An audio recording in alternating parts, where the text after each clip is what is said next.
سورة النحل. بسم الله الرحمن الرحيم. أتى أمر الله فلا تستعجلوه سبحانه وتعالى عما يشركون. ينزل الملائكة بالروح من أمره على من يشاء من عباده أن أنذروا أنه لا إله إلا أنا فاتقون. خلق السماوات والأرض بالحق تعالى عما يشركون. خلق الإنسان من نطفة فإذا هو خصيم مبين.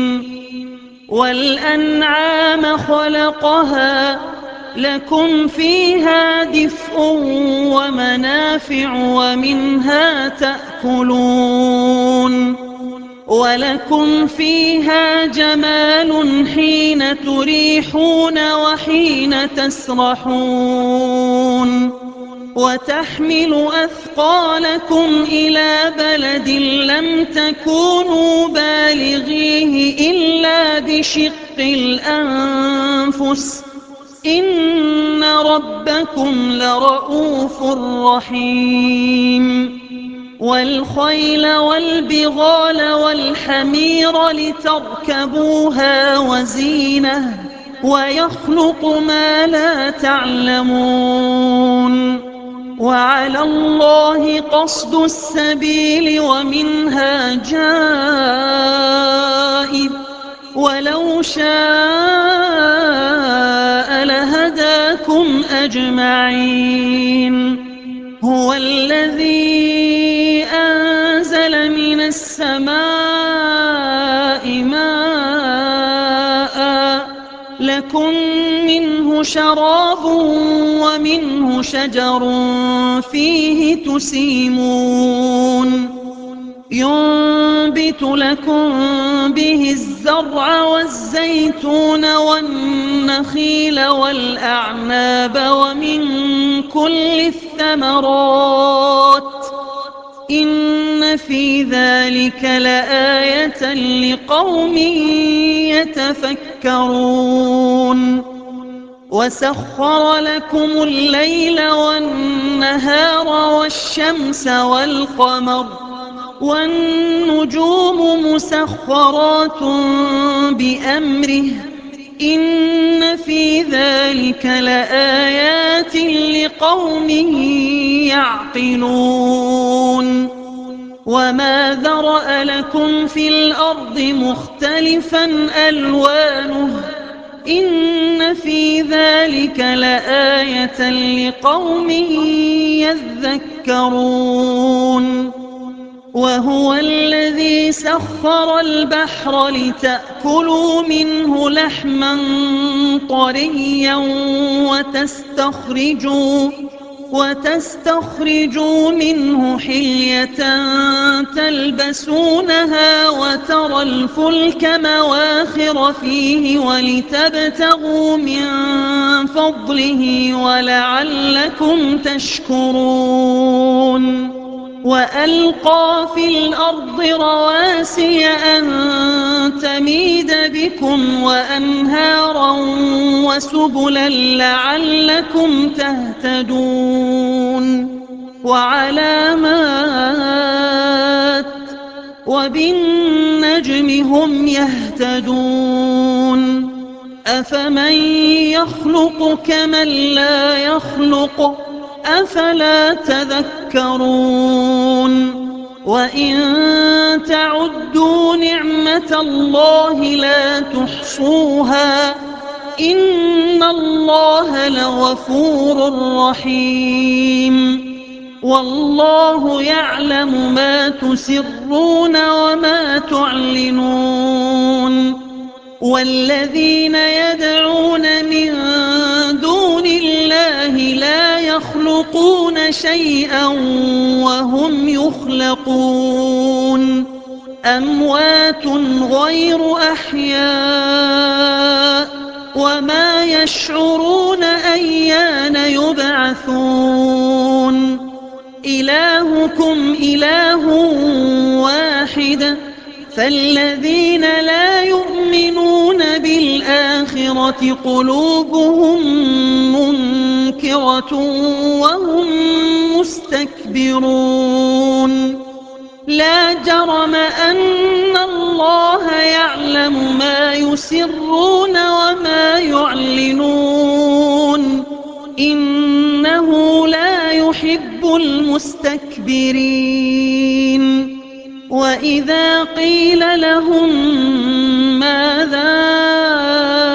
أنزل ربكم قالوا أساطير الأولين ليحملوا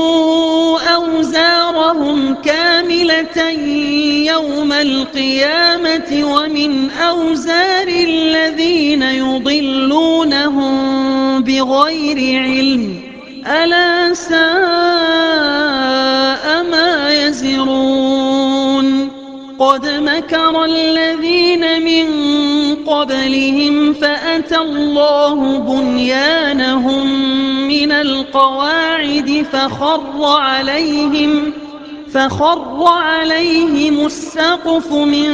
فوقهم وأتاهم العذاب من حيث لا يشعرون ثم يوم القيامة يخزيهم ويقول أين شركائي الذين كنتم تشاقون فيهم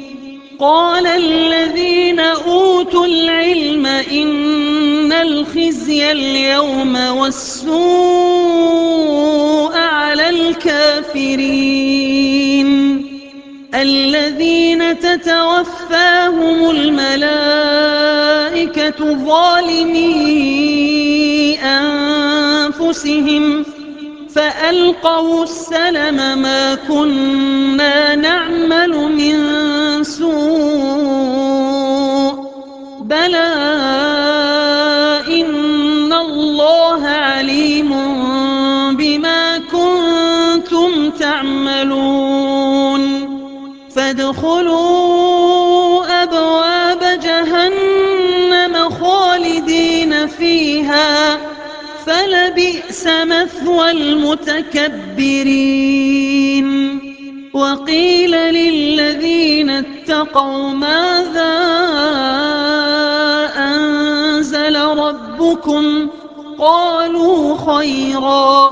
للذين أحسنوا في هذه الدنيا حسنة ولدار الآخرة خير ولنعم دار المتقين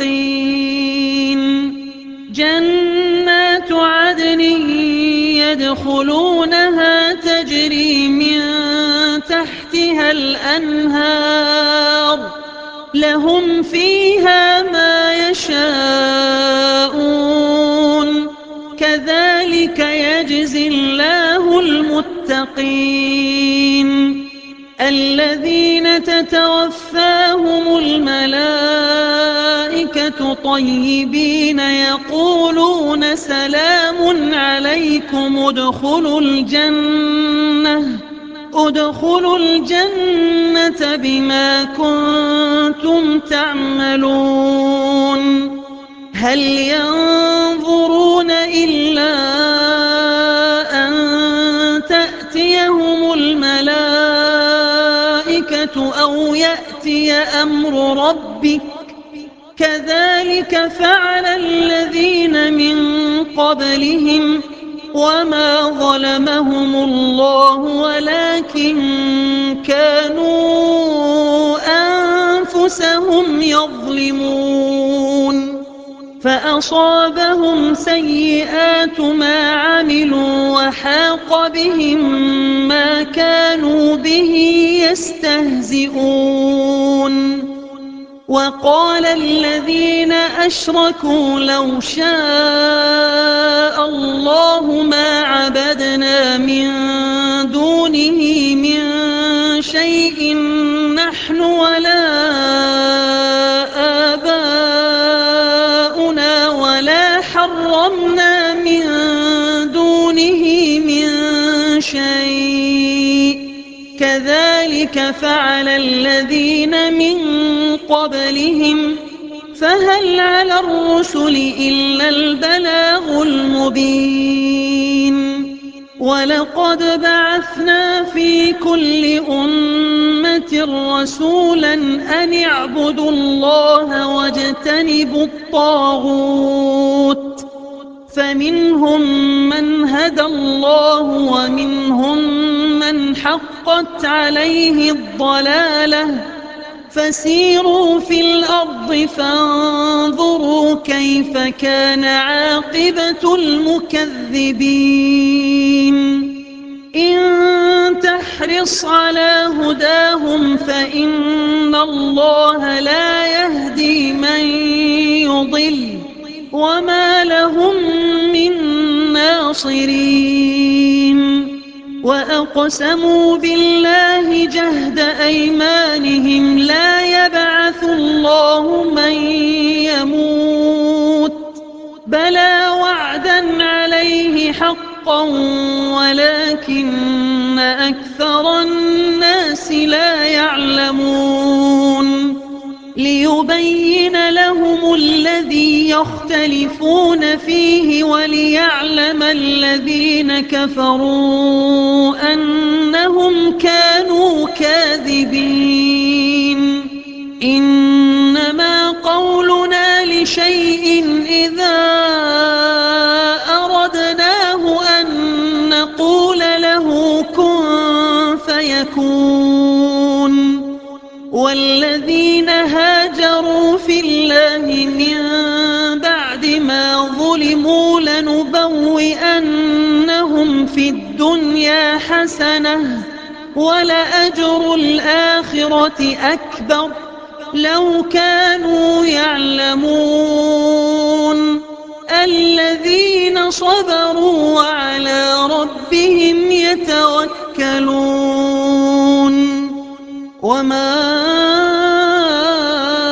أرسلنا من قبلك إلا رجالا نوحي إليهم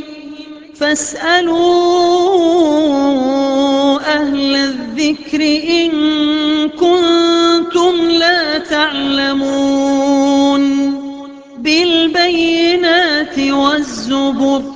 وأنزلنا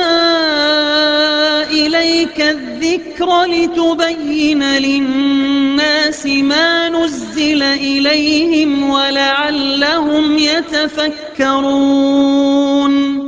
أفأمن الذين مكروا السيئات أن يخسف الله بهم الأرض أو يأتيهم العذاب من حيث لا يشعرون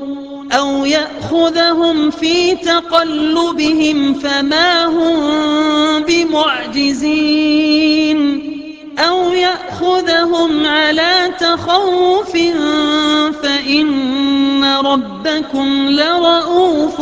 رحيم أولم يروا إلى ما خلق الله من شيء يتفيأ ظلاله عن اليمين والشمائل سجدا لله وهم داخرون ولله يسجد ما في السماوات وما في الأرض من دابة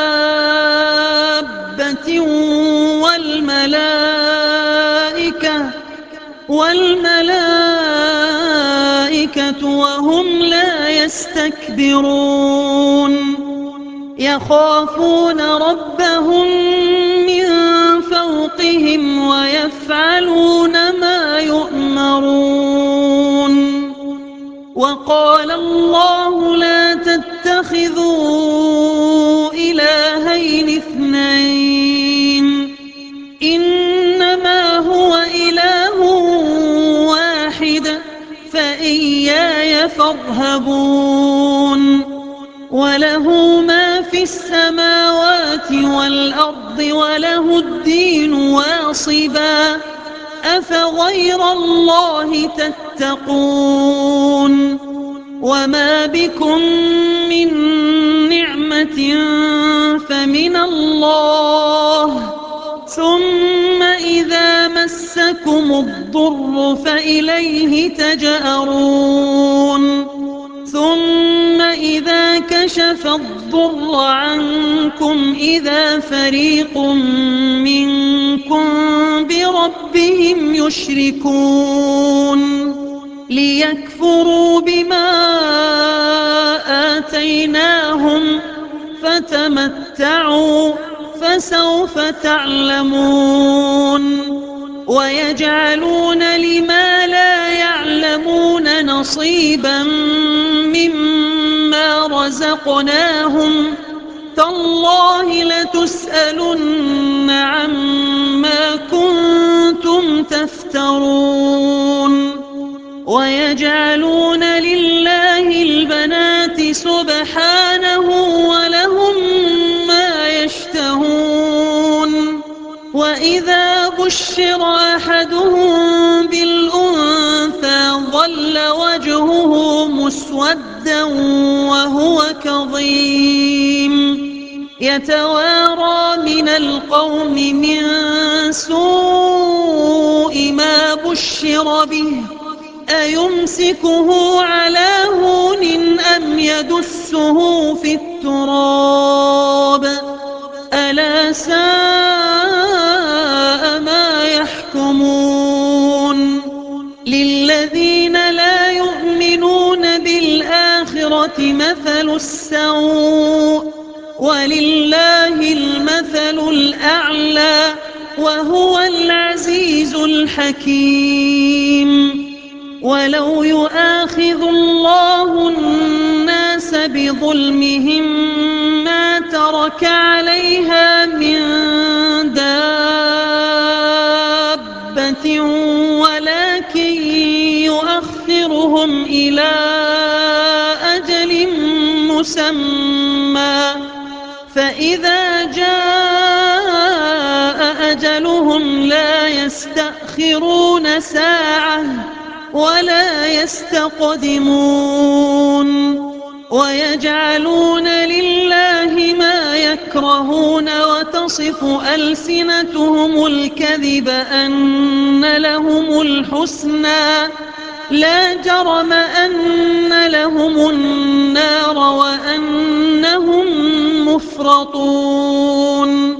تالله لقد أرسلنا إلى من قبلك فزين لهم الشيطان أعمالهم فهو وليهم اليوم ولهم عذاب أليم. وما أنزلنا عليك الكتاب إلا لتبين لهم الذي اختلفوا فيه وهدى ورحمة لقوم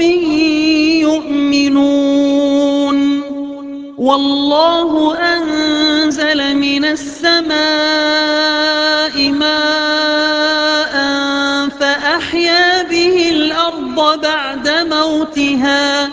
إن في ذلك لآية لقوم يسمعون. وإن لكم في الأنعام لعبرة نسقيكم مما في بطونه من بين فرث ودم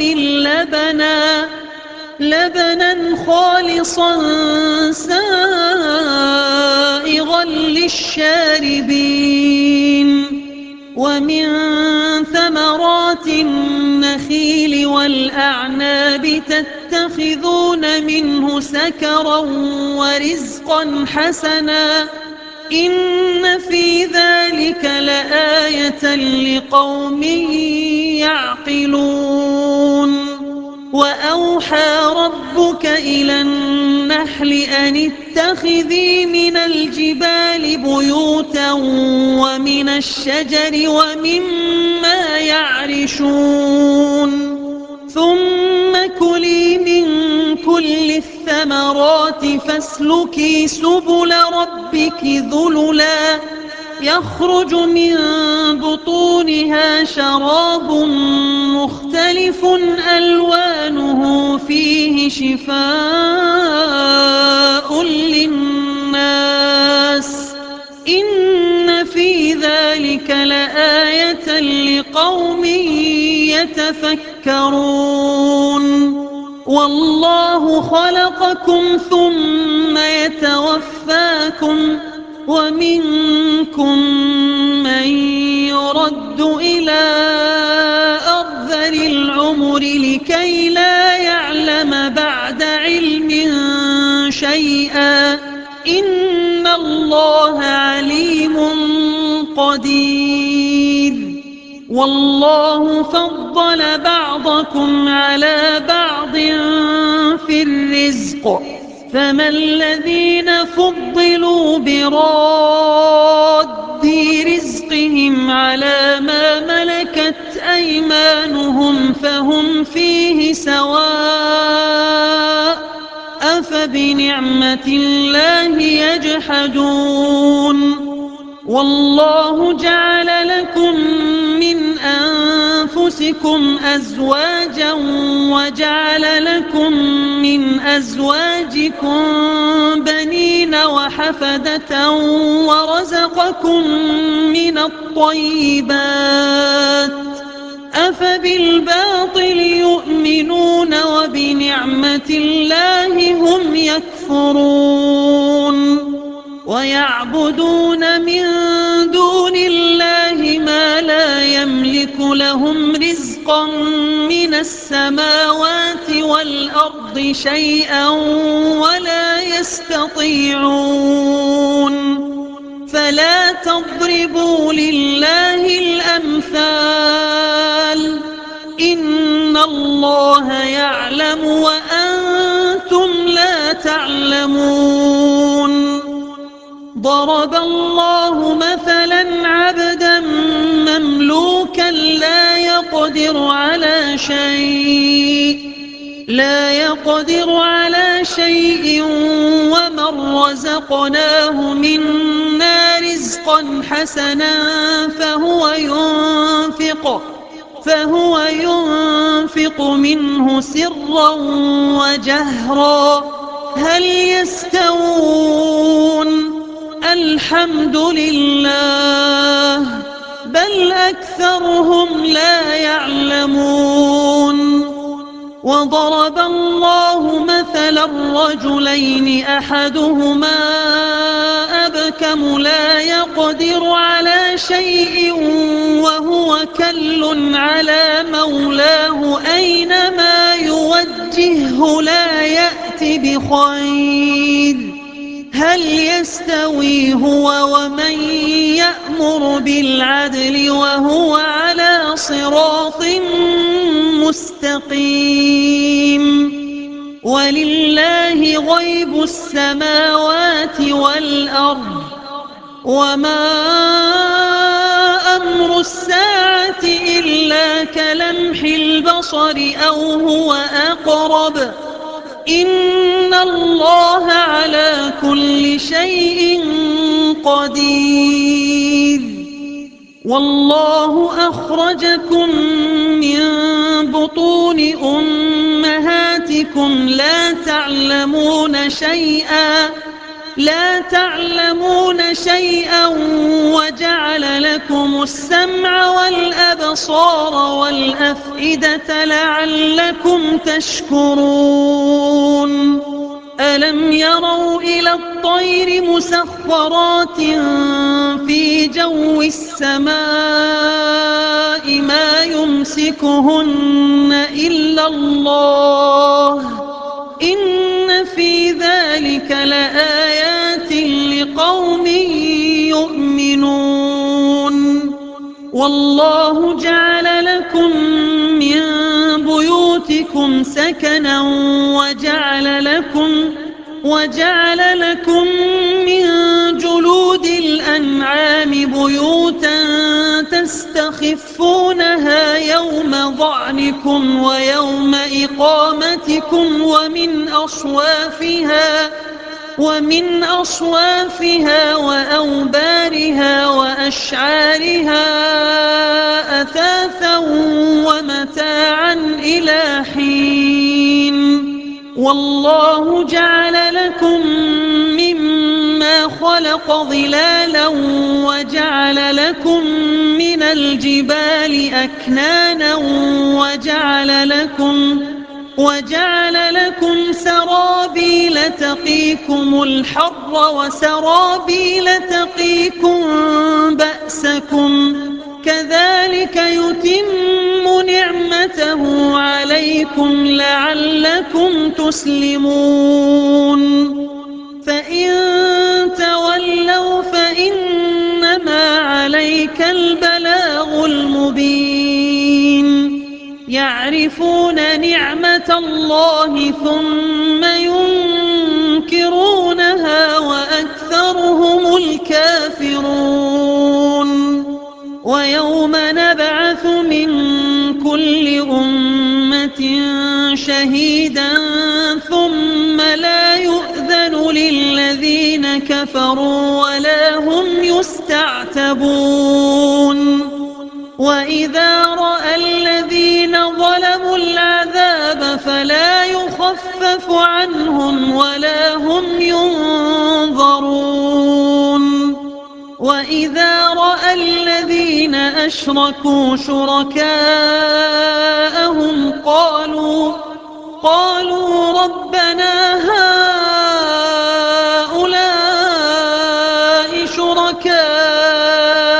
الذين كنا ندعو من دونك فألقوا إليهم القول إنكم لكاذبون وألقوا إلى الله يومئذ السلم وضل عنهم ما كانوا يفترون الذين كفروا وصدوا عن سبيل الله زدناهم عذابا فوق العذاب بما كانوا يفسدون ويوم نبعث في كل أمة شهيدا عليهم من أنفسهم وجئنا بك شهيدا على هؤلاء ونزلنا عليك الكتاب تبيانا لكل شيء وهدى ورحمة وبشرى للمسلمين إن الله يأمر بالعدل والإحسان وإيتاء ذي القربى وينهى عن الفحشاء والمنكر والبغي يعظكم لعلكم تذكرون وأوفوا بعهد الله إذا عاهدتم ولا تنقضوا الأيمان بعد توكيدها وقد جعلتم الله عليكم كفيلا إن الله يعلم ما تفعلون ولا تكونوا كالتي نقضت غزلها من بعد قوة أنكاثا تتخذون أيمانكم دخلا بينكم أن تكون أمة هي أربى من أمة إنما يبلوكم الله به وليبينن لكم يوم القيامة ما كنتم فيه تختلفون ولو شاء الله لجعلكم أمة واحدة ولكن يضل من يشاء ويهدي من يشاء ولتسألن عما كنتم تعملون ولا تتخذوا أيمانكم دخلا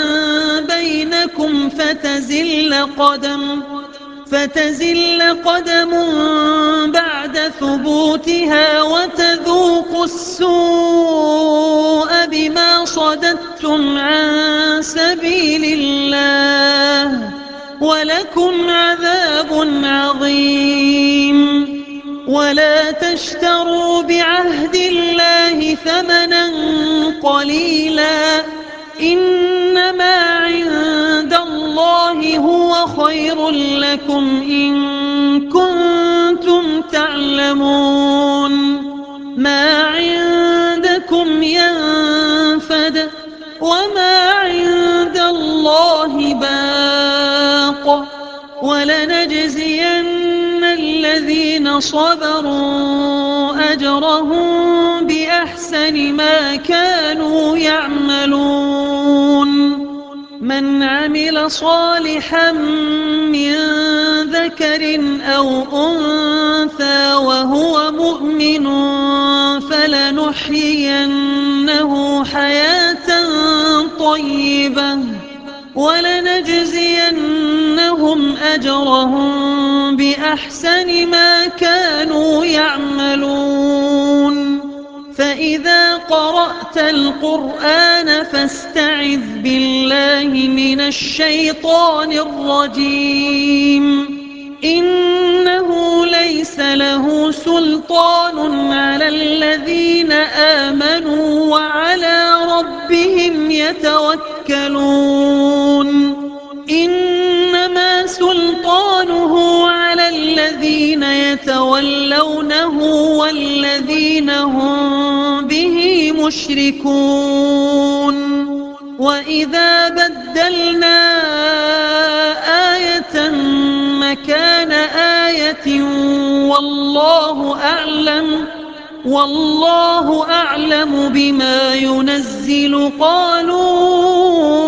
إنما أنت مفتر بل أكثرهم لا يعلمون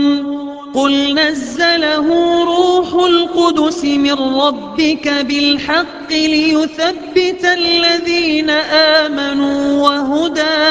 وهدى وبشرى للمسلمين ولقد نعلم أنهم يقولون إنما يعلمه بشر لسان الذي يلحدون إليه أعجمي وهذا لسان عربي مبين إن الذين لا يؤمنون بآيات الله لا يهديهم الله ولهم عذاب أليم إنما يفتري الكذب الذين لا يؤمنون بآيات الله وأولئك هم الكاذبون من كفر بالله من بعد إيمانه إلا من أكره وقلبه مطمئن بالإيمان ولكن من شرح بالكفر صدرا ولكن من شرح بالكفر صدرا فعليهم غضب من الله ولهم عذاب عظيم. ذلك بأنه مستحب الحياة الدنيا على الآخرة وأن الله لا يهدي القوم الكافرين. أولئك الذين طبع الله على قلوبهم وسمعهم وأبصارهم وأولئك هم الغافلون. لا جرم أنهم في الآخرة هم الخاسرون. ثم إن ربك للذين هاجروا من بعد ما فتنوا ثم جاهدوا وصبروا إن ربك من بعدها لغفور رحيم. يوم تأتي كل نفس تجادل عن نفسها وتوفى كل نفس ما عملت وهم لا يظلمون. وضرب الله مثلا قرية كانت آمنة مطمئنة يأتيها رزقها رغدا من كل مكان فكفرت بأنعم الله فأذاقها الله لباس الجوع والخوف بما كانوا يصنعون. ولقد جاءهم رسول منهم فكذبوه فأخذهم العذاب وهم ظالمون. فكلوا مما رزقكم الله حلالا طيبا واشكروا نعمة الله إن كنتم إياه تعبدون. إنما حرم عليكم الميتة والدم ولحم الخنزير وما أهل لغير الله به فمن اضطر غير باغ ولا عاد فإن الله غفور رحيم.